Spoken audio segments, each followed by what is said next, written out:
But I want to give you another duty of water which will relieve your mind greatly, because this one totally replaces petrol. You have a little stream trickling along here. You can lead it out a bit and then drop it quite easily. So we'll let it out. A little shallow box, and we've dropped it. And I'll do the details up here. You have a sort of large funnel, and inside the funnel you have a solid cone of aluminium, all drilled out with holes. And you put lots and lots of drinking straws in it. And then you put the water down this funnel. It sits in a box, and away it goes down here. Now, what's the effect of that? What do you think happens? The water goes down that pipe, but what else is coming down? Why are those little drinking straws there? Yeah, because as the water flows down here, it sucks air, because the higher the pressure or speed, the lower the pressure. So all those little straws are sucking air desperately, and that means there are thousands of little bubbles entering this water stream that were not there up there. Down she goes. Now, as those bubbles rise fairly slowly and the water falls fairly fast, they never actually get out. So down she goes. I'll interrupt it here and we'll look down at the bottom again. Now this pipe is turned into a large underground chamber. You can see you need a few miners. And that's 100 to 300 feet, or 100 metres deep. Down come all the bubbles. They go in here. You can have a steel splash pan. The bubbles get out and go to the top of the chamber naturally. They can get free of the water now, but the water gets up here and goes back up here and goes on. So the water's not used. But what do you think happened to the bubble on the way down? It's got 200 feet of water above it, didn't it? Got tiny, didn't it? Yeah, highly pressurised. Did it get hot like it does in your bike pump? No. Why didn't it? It's totally surrounded by water, and so the water very rapidly removes any heat of compression. So this air is very valuable. It's called isothermically compressed. 2 L's and a Y, isothermically. It's the same temperature all the way down.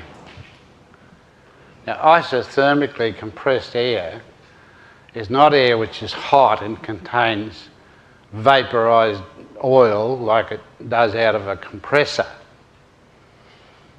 It's very, very clean. It's the sort of air you would like to have in your breathing apparatus when you die. And it can be sold for that. Are you diving or what? How are you going to get it? Easy. We make a little hole down to there and we take it up to our workshop, put a little tap on it,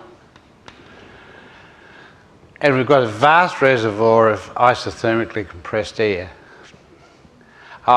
Every 25 feet we go down, we've got 14 psi or something. We go down 250 feet, we've got 140 psi.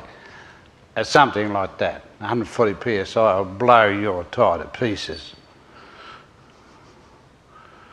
And you put it in your child's ear to clean out the dust, and you take their head right off.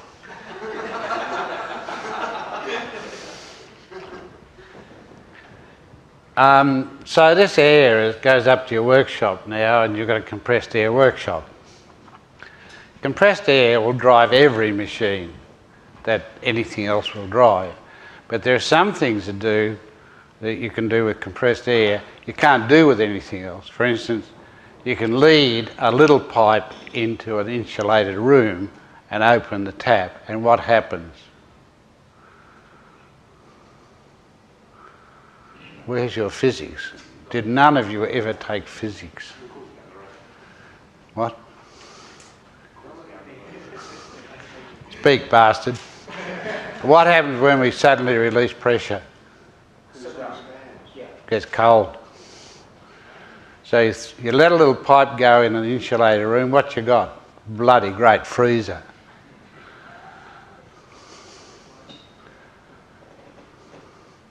So the other thing is, we can bottle it just as you would bottle any gas.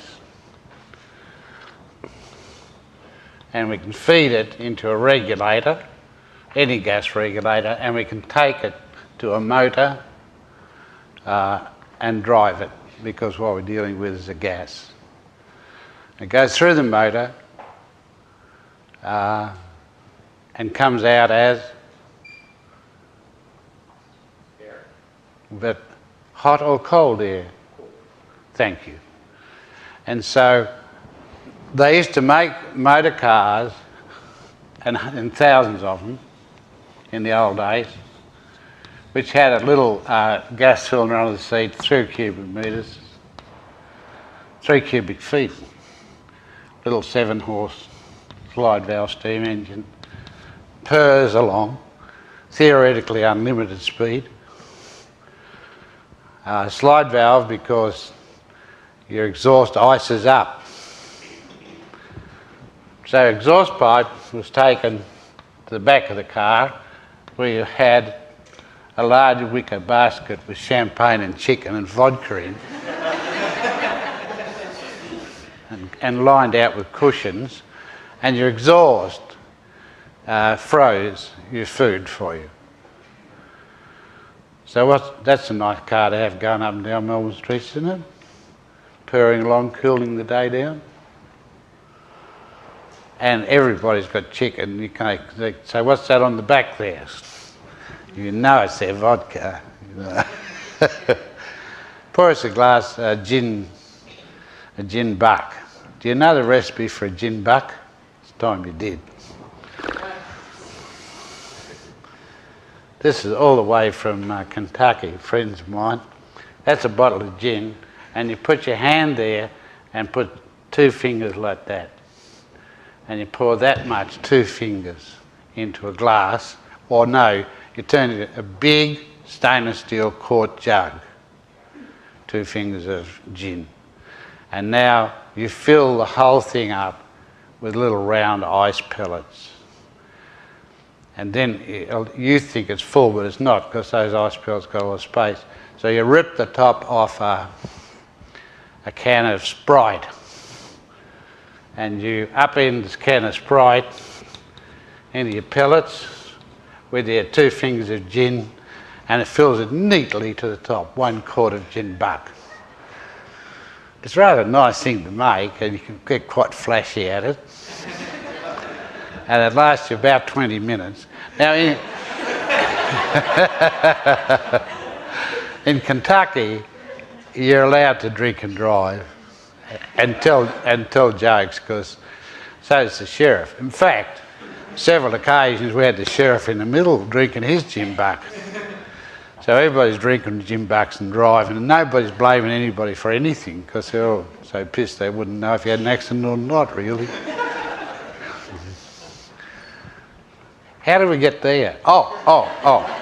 Well, can you imagine how we make an ice pellets if we've got a compressed air engine driving our car? We're freezing our own ice pellets. It's a natural gin buck production system. Come on, man. That system that you just described, does it have a single name? Yes, you'll love the name.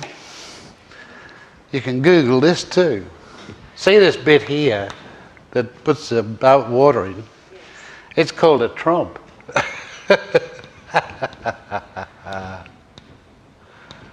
You know that word, don't you? You've been to many an art gallery, and there they are. Trompe d'oeil, aren't they? Smack in the eye. Have you seen trompe d'oeil? Who's the architect to get on meeting at lunchtime? What's a trompe d'oeil? Tell them what a trompe d'oeil is. It's like trompe l'oeil, which is an illusion. Yeah, you're going along the street and you see this bloody building. Yeah. It's a smack in the eye. It's a shock to the system. Or art is often that. Well, this just simply is trompe. And if you let this go up top to, it could get it in your eye. Now, when we took the air off into a workshop, everything works off that. Your vices, your drills, your sandblasting machines, just everything. And the Swiss make all the tools to go on the end of that pipe. So they'll make you anything. I was thinking the other day, and the things you can do with compressed air you can do with nothing else much, is run little, what do you call those? Little pneumatic drills. Yes, see the word pneumatic creeps in here. And you can do sandblasting. And you can do direct refrigeration. You don't need any machinery. And you can drive car just on 200 miles with 2 cubic feet of compressed air. Ha, ha, ha. With a cold exhaust. Do you sometimes wonder why you're not allowed to drive a compressed air car in Melbourne?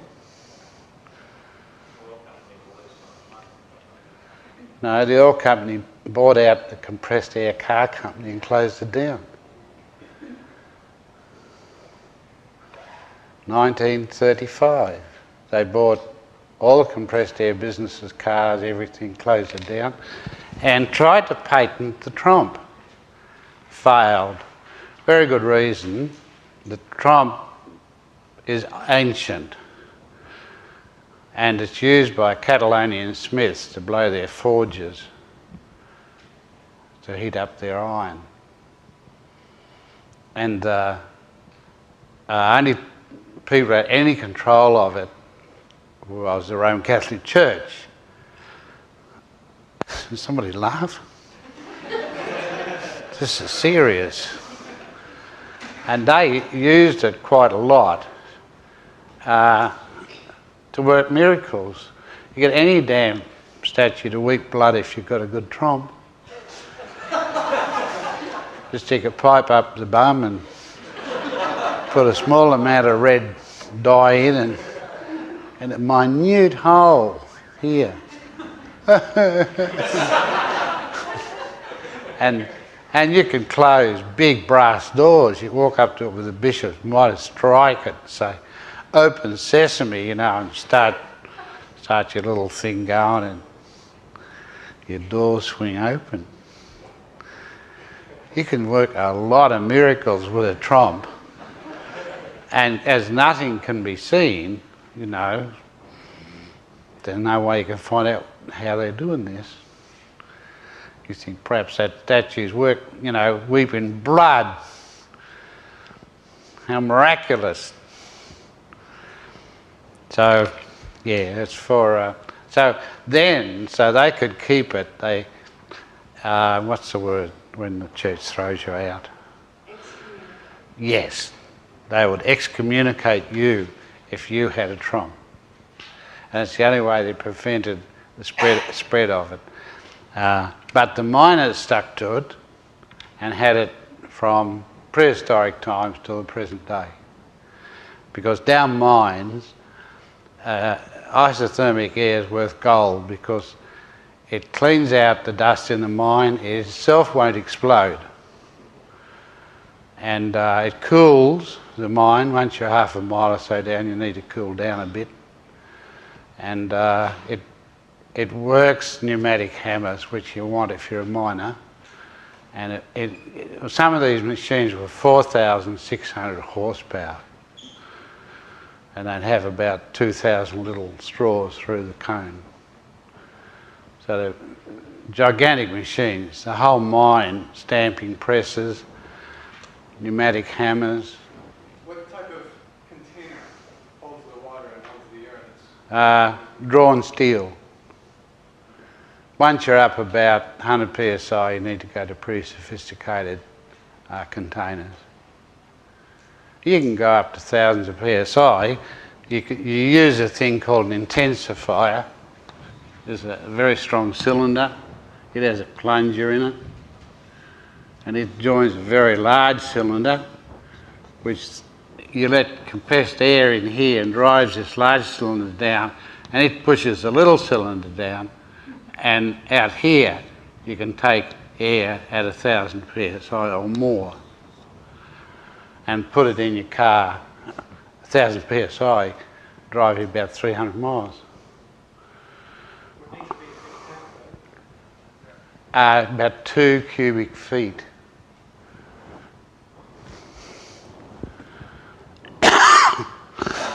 It's only a little tank. And these cars are made by the hundreds. And by, unsurprisingly, the compressed air car company of Chicago.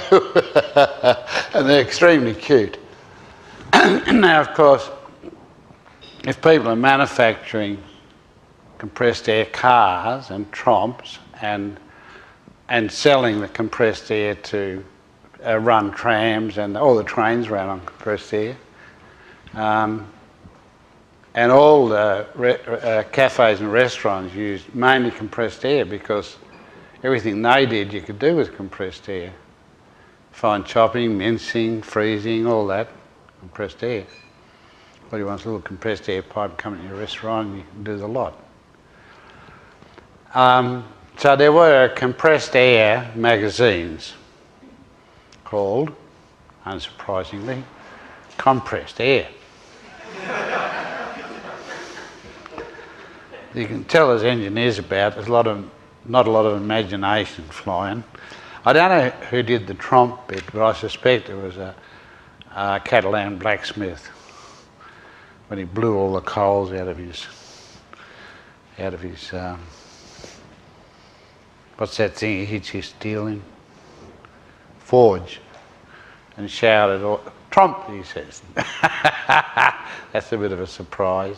And there's another surprise, which I know you'll enjoy, and that is, in your workshop, here comes your compressed air pipe out of your container, but periodically your water's going to rise over the base of the pipe because you've used too much air and you let the water rise. And then when you do that, you have a valve here which can blow off. Like you have a hot water, a valve out of your hot water system, which blows off steam. And this one blows off excess compressed air and some water. So out of it comes bullets made out of ice. And what you do is, you have visitors, of course, come and look at your compressed air workshop. And there's a loud noise, like the devil farting across the Mediterranean. But instead of a soft, hot, sulphurous wind, which is what you get from the devil, I'm quoting directly from the Arabic now. When the devil farts across the Mediterranean, fold the sails of your dhow and stay home. I got that from a Yemeni manuscript of the 12th century. I'll never forgotten it. And so this thing blows off ice at great speed. And so usually what you do is hang the hat of your visitor on the blow-off valve. And when it blows off, you just watch their face. Their little hat is demolished in shreds. The engineers had fun in those days, you know. I tell you these things so you leave no detail out which can bring joy.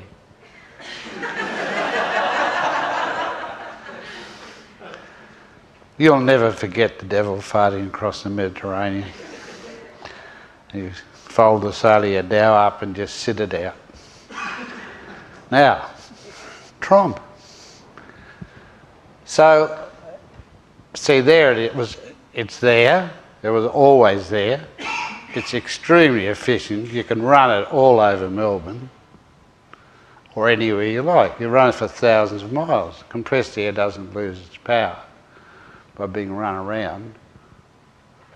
And you want to double its power, you bring it into the house and you put a match underneath it and boom, you raise the temperature very slightly and the energy goes up sort of exponentially.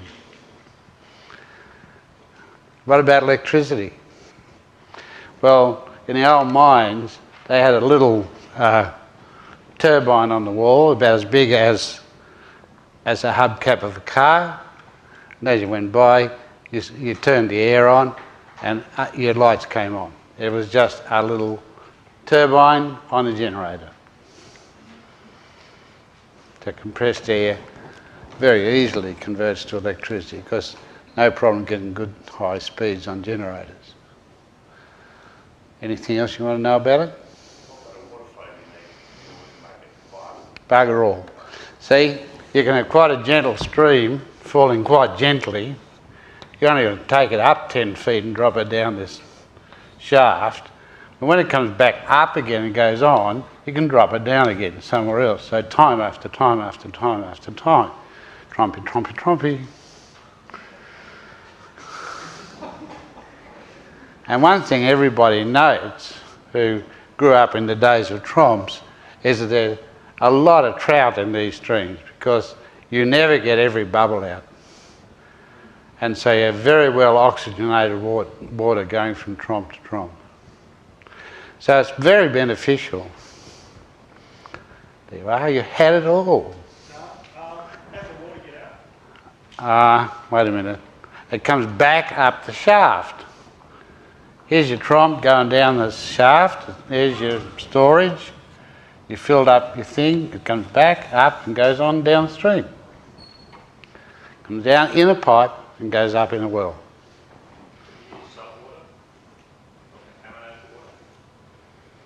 You can, but it's not that good for your bubbles. You know, I mean, if you use fairly clean water, you end up with extraordinarily clean water because as well as being isothermically compressed, it's removed all contaminants as dust. It's a very good system. And it has the benefit of being used very widely in the past. It's all been tested, and there are lots and lots of literature about it. Now, go to Melbourne University's Engineering Library, take the word trompe, and get all the books on tromps out. And how many do you think you're going to find? None. And have you ever heard any of the alternative energy people mention compressed air? Because in 1936, every one of those books was borrowed out of every library I've been to, and they never came back. So not only did they buy it out, they closed down the data. Go check it out. You got the library. Then go and Google it, and you'll find that I at least have mentioned it and drew it and lectured about it. Interestingly, possibly discovered by the Romans. Yeah. Who didn't really have the technology to use the compressed air. They knew it was there. Yeah. But they didn't have the metal fittings and no, they had lead, as they could take a certain distance with lead and things, but they didn't have the materials to use high pressure air. Possibly a clay pipe dropped off a viaduct somewhere with some kind of fancy straw mechanism pulled the air in. It was sort of haphazardly discovered. It's a beautiful system, no moving parts. You know, in and out fast, no one gets hurt.